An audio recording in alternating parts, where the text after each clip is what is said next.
मागच्या काही काळापासून एक उत्पादन मोठ्या प्रमाणामध्ये चर्चेचा विषय बघा, त्यामध्ये हळद हा महत्वाचा मुद्दा आहे। या हळदीच्या संदर्भामध्ये एकतर लक्षात ठेवायचं की राष्ट्रीय हळद मंडळ टर्मरिक बोर्ड ऑफ इंडियाची स्थापना झालेली आहे।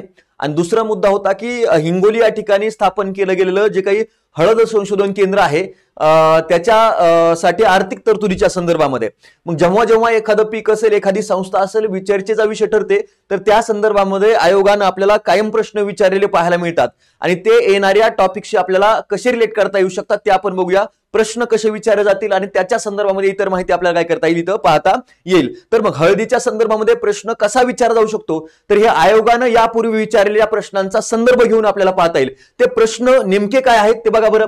या ठिकाणी ICAR भारतीय मृदा विज्ञान संस्था म्हणजेच काय आहे तर ICAR Indian institute of soil science हे कोणत्या ठिकाणी स्थापन झाले किंवा कोणत्या ठिकाणी आहे, चर्चेचा विषय होता। चर्चेचा या ठिकाणी इन्स्टिट्यूट प्रश्न विचारला होता आयोगानं। त्याच्यानंतर पुढे जर बघितलं तर एक पीक होतं, त्यामध्ये अप्सरा, अंबिका, चंदेरी आणि क्रांती गोल्ड या महाराष्ट्रातील कोणत्या पिकाच्या जाती आहेत किंवा डायडॅश पिकाच्या जाती आहेत अशा प्रकारचा प्रश्न विचारलाय। म्हणजे लक्षात ठेवा, एखादी कृषी संशोधन संस्था असेल किंवा कोणत्याही पिकाच्या बाबत रिसर्च करणारी संस्था चर्चेचा विषय ठरते तेव्हा तिच्यावरती प्रश्न विचारला जातोय किंवा त्या पिकाच्या संदर्भामध्ये सुद्धा प्रश्न विचारला जातो आहे। या प्रश्नाची उत्तरं कमेंट बॉक्समध्ये द्यायला विसरायचं नाहीये, सर्च करून टाकले तरीही चालतील, ठीक आहे। दोन्ही प्रश्नाची उत्तरं त्याच्यामध्ये बघा।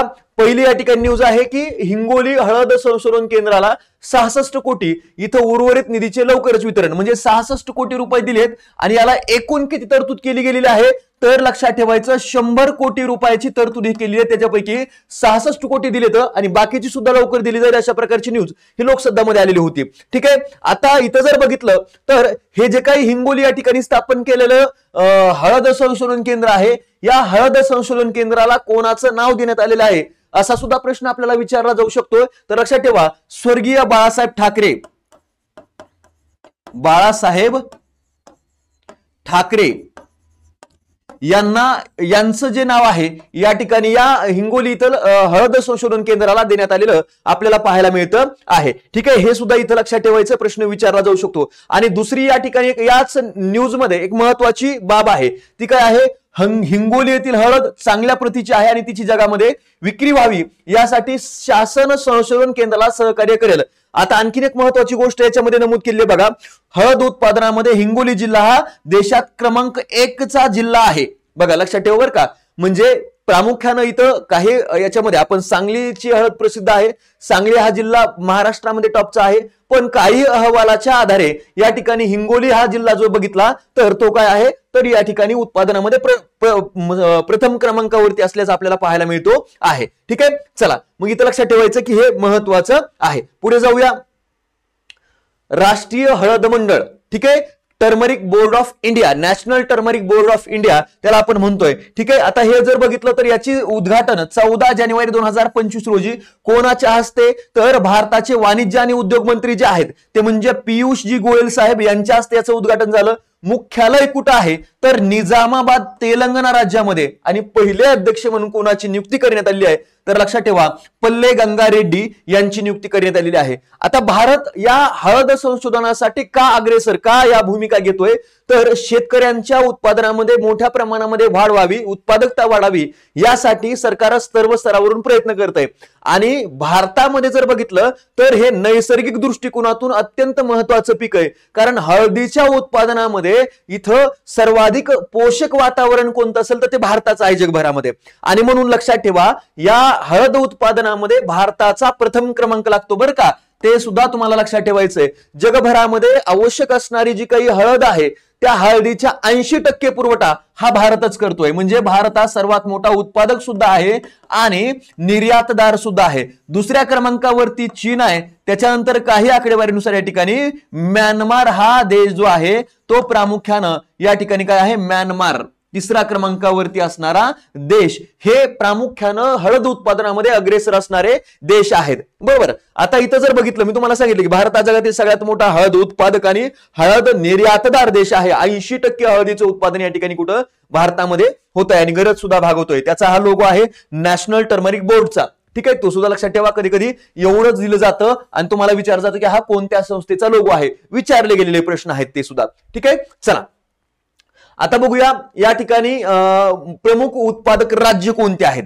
ठीक आहे, उत्पादक राज्य कोणते आहेत. महाराष्ट्र भारतामध्ये सर्वाधिक हळद उत्पादक राज्य आहे आणि महाराष्ट्रामध्ये या ठिकाणी जर बघितलं सांगली, सातारा, हिंगोली, नांदेड या भागामध्ये, परभणी हे प्रमुख हळद उत्पादनासाठी प्रमुख असलेले जिल्हे.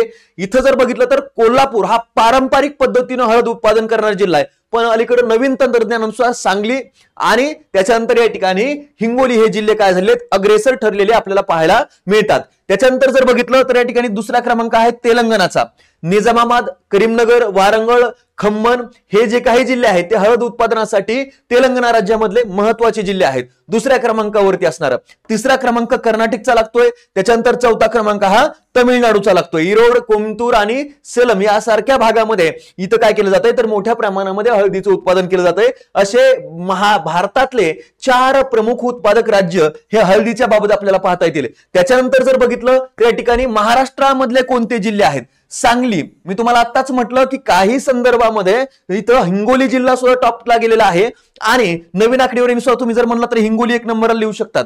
ठीक आहे, त्याच्यानंतर सांगली आणि नांदेड हे प्रमुख हळद उत्पादक जिल्हे हे या ठिकाणी महाराष्ट्रातले आपल्याला पाहायला मिळतात. आणि आणखीन एक सांगलीच्या बाबत सांगायचं म्हटलं तर सांगली जिल्हा महाराष्ट्राचे हळदीचे आगार म्हणून ओळखला जातो आणि आशियातील सर्वात मोठी हळद बाजारपेठ ही सुद्धा या ठिकाणी आपल्याला पाहायला मिळते. मग या सांगली जिल्ह्यामध्ये हळदीची व्हरायटी कोणती आहे तर राजेपुरी नावाची हळदीची व्हरायटी या भागामध्ये पिकवली जात असते. हे अत्यंत महत्वाचं आहे. व्हरायटीवरती प्रश्न विचारले जातात तर आपण त्या हळदीच्या व्हरायटी बघून घ्या कोणत्या कोणत्या आहेत त्या. ठीक आहे, हळदीच्या प्रमुख जाती. राजेपुरी ही महाराष्ट्रामध्ये लोकप्रिय आहे.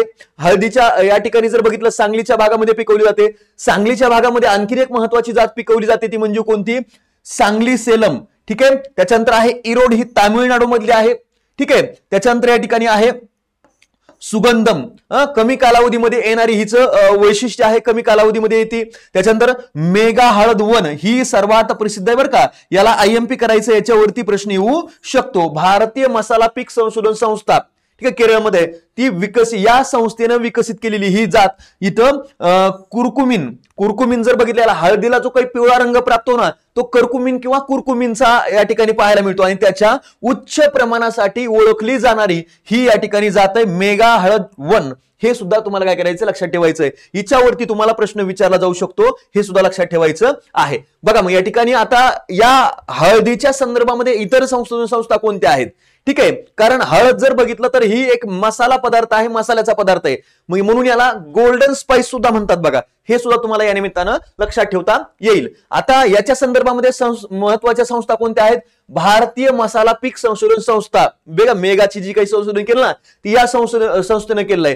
लक्षात ठेवा, Indian institute of spicy research Kozhikode केरळमध्ये याचं मुख्यालय आहे आणि स्थापना 1975 ची आहे. एवढं या ठिकाणी लक्षात ठेवायचं. बाकी तिचे कामं जर बघितले, तुम्हाला आताच म्हणलं की मेगा हळद वन ही जी काही आहे उच्च कुरकुमिनची दर्जा असणारी किंवा सर्वाधिक पातळी असणारी ही जात या संस्थेनं शोधून काढलेली आहे. तिचा हा लोगो आहे. ठीक आहे, पुढे महत्वाची संस्था आहे स्पायसेस बोर्ड ऑफ इंडिया. याला या ठिकाणी म्हटलं जातंय भारतीय मसाला मंडळ. याची स्थापना आहे 26 फेब्रुवारी 1987 आणि याचं मुख्यालय कुठं आहे, कोची या ठिकाणी आहे.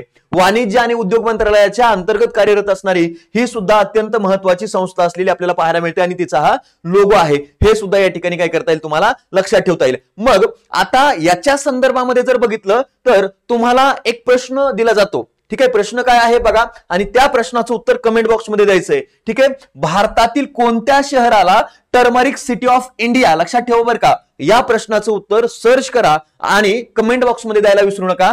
टर्मरिक सिटी ऑफ इंडिया असं कोणत्या शहराला म्हटलं जातं. याच्यावरती तुम्हाला प्रश्न आला तर तो या ठिकाणी परीक्षेमध्ये सुद्धा विचारला जाऊ शकतो. म्हणून तुम्हाला म्हणतोय की सर्च करून कमेंट बॉक्स मध्ये उत्तर द्यायला विसरू नका. माहिती जर चांगली वाटली असेल आणि याच्या संदर्भामध्ये ज्या डिटेल आहेत ते आपल्याला प्रहार बॅच मध्ये कंबाईन गट ब आणि क जी काही पूर्व परीक्षेची बॅच आपल्या परिवर्तन कॉम्पिटेटिव्ह फेरमच्या ऑनलाईन प्लॅटफॉर्मवरती सुरू आहे. ऑफलाईन ऑनलाईन दोन्ही पद्धतीचे आहे, तर ती तुम्ही जॉईन करून घेऊ शकता. त्याच्यामध्ये डिटेल स्वरूपामध्ये प्रत्येक पिकाच्या बाबतची माहिती आपल्याला पाहता येईल. ठीक आहे, चला मग या ठिकाणी या प्रश्नाचं उत्तर द्यायचंय आणि माहिती शोधून कमेंट बॉक्समध्ये उत्तर द्यायला विसरायचं नाहीये. आपल्या पोस्टमध्ये त्याचं उत्तर विश्लेषित स्वरूपामध्ये दिलं जाईल. Thank you so much. आणि व्हिडिओ आवडला तर चॅनलला सबस्क्राईब करा आणि लाईक करायला विसरू नका. Thank you so much.